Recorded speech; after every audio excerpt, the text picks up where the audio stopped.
Hey everybody, it's Kelly. Welcome back to another episode of Ask a Therapist.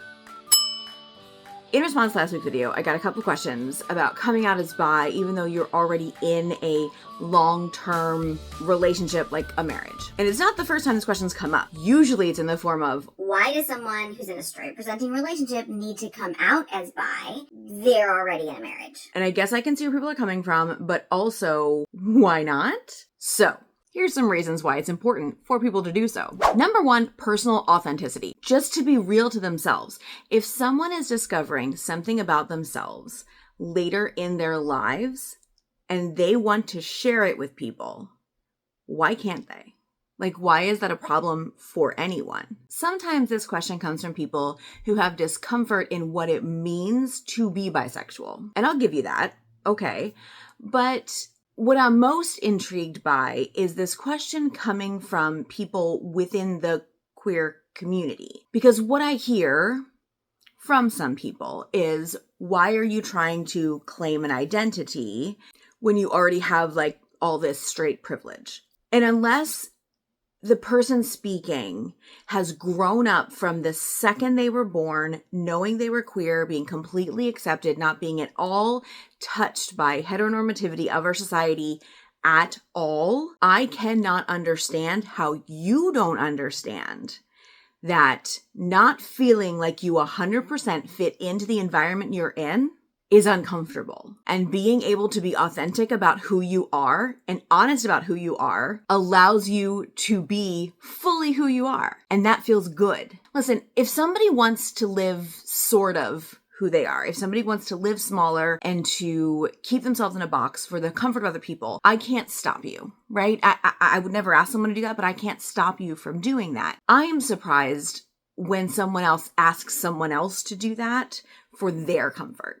Like, that doesn't make any sense to me. If you want to do that for you, great. Go ahead. Why should someone else have to do that for you?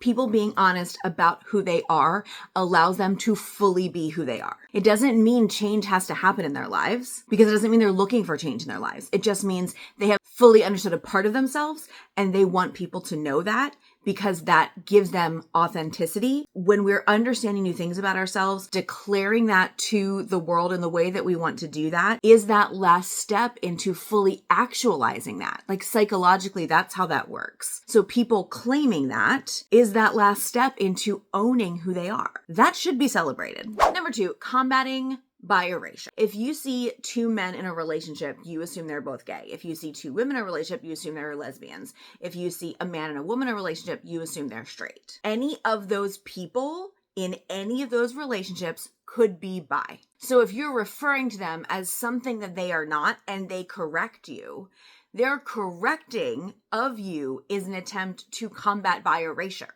Like, it's an attempt to not allow their identity to be erased because of the relationship that they're in. Your orientation exists independent of any partnering at all. And you have the right to clarify what that is to people should you choose to. So people explaining that to you, like if you misidentify someone and call them gay when they are not, if you call them a lesbian and they are not, if you call them straight and they are not, and they say, actually, I'm bi, actually, I'm pan, they're allowed to do that. That's not them being negative. That's not them being anti-queer. That's not them being anti-straight. That's just them being honest. And in reality, if we would just take that and roll with it, we could combat bi-erasure on a very real level. If we would stop assuming that we get to determine what anything is based on what our eyesight decides it is, things would be a lot easier for a lot of people. Number three, relationship authenticity. If someone is married and they discover about themselves that they are bisexual and not heterosexual, and they want to share it with their spouse, why shouldn't they? As a relationship therapist, I will tell anyone who comes in to see me, who watches my videos, who talks to me on the street, you are not entitled to any information that your partner possesses. Your partner is entitled to keep all of the information they have to themselves until they are ready to share it. That is just how human autonomy works. And if you want a deep and authentic and abiding relationship, sharing the truth of ourselves is fairly essential. So why wouldn't someone share that information with their partner. It does not mean they want to go outside of the marriage. It does not mean that they want to leave altogether. It doesn't mean anything except, hey, person that I love and I have chosen to spend my life with, I've discovered this thing about myself and I want to share it with you. That would deepen their connection. Why would we not want that for people? Why would you not want that for someone in their marriage?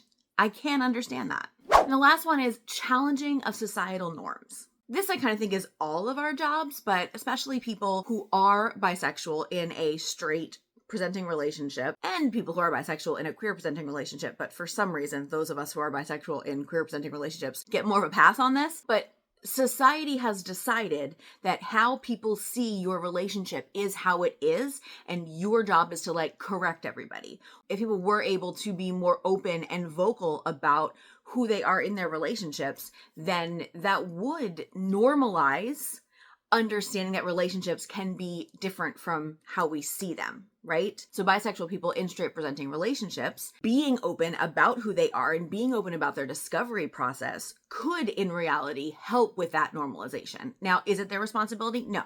It is none of our responsibility to change the heteronormativity of our society, and it is all of our responsibility to change the heteronormativity of our society. However, it is not any of our jobs to be unsafe, because there is a risk of loss of safety in telling people who we are, especially when you're not sure if those people are safe, right?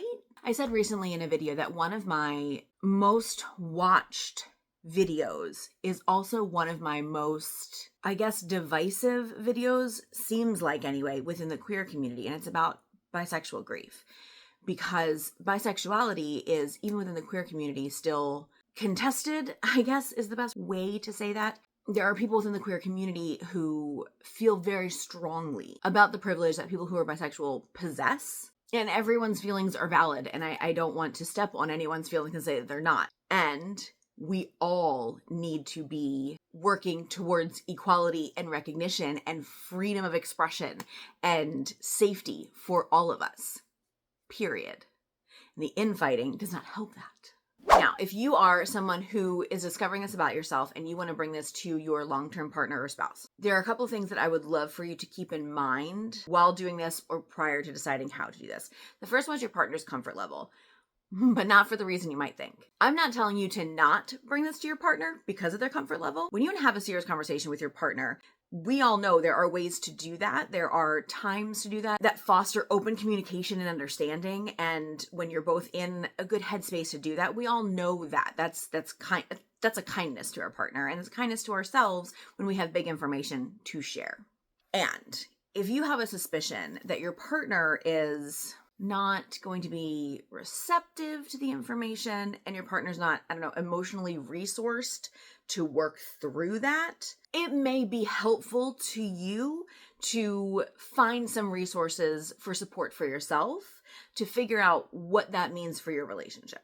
Because at its base, every committed long-term relationship should have an openness to be able to share information about yourself with your partner. Honesty and authenticity should be important in a relationship. I'll just leave that there. Yeah, I'll just leave that there. The second thing that I want you to remember, despite everything else I've said in this video, is that it's not a requirement. You are never, no one is ever required to share anything about yourself that you do not want to share. If you don't want to tell somebody something about yourself, you don't have to. Like I said in the very beginning, we are never entitled to know anything about anyone else. And we are always entitled to keep information to ourselves until or unless we feel like it's appropriate to share. Okay? Coming out is not a requirement ever. And if you do decide to do it, how you do it is also not a requirement. You don't have to do a big public thing. You don't have to ever tell anybody besides your spouse if you don't want to. You don't have to tell your spouse if you don't want to. It's very much how you want to do it because it's your information. Okay, so if any of you were still having questions about what it means for someone who's in a long-term committed relationship to come out as bi and not want to change the relationship, hopefully that helped. And that's it for today. Thank you so much for being here. I will see you all next time. And until then, take care of yourselves and each other.